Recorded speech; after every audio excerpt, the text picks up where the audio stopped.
Well, after reading chapter 2, I found that American educators were startled by the Soviet emphasis on academic training, especially in science and math.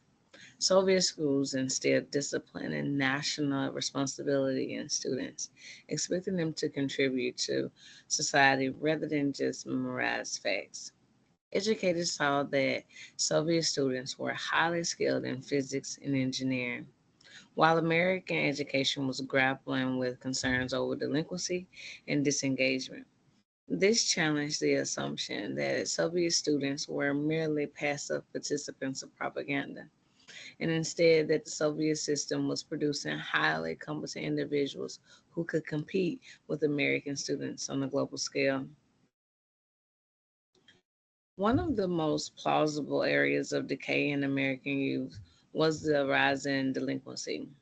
With fathers away at work and mothers taking on new roles, the family structure had changed, leaving children more independent but also vulnerable.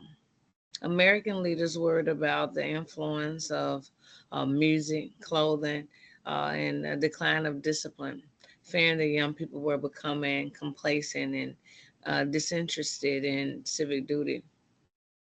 The cultural shifts of the 1950s and 60s fueled social movements and new expressions of identity, but for many, it also represented a loss of traditional order. Girls were more frequently featured in um, Cold War era and Russian American publications because they symbolized innocence, purity, and a promise of a future. Both nations use images of girls to project an idealized moral superiority or superior society. In Soviet propaganda, the girls were shown embracing socialism, while in American media, they participated in wholesome activities that reinforced domestic stability. The visual strategy helped both nations shape their public image during a time of global tension. The new image of the 1950s child was shaped by Cold War anxieties.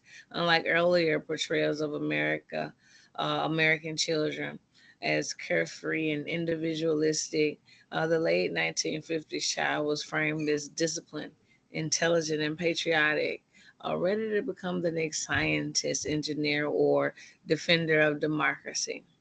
This shift reinforced the national unity and scientific advancement, positioning American youth as an essential part of the Cold War struggle.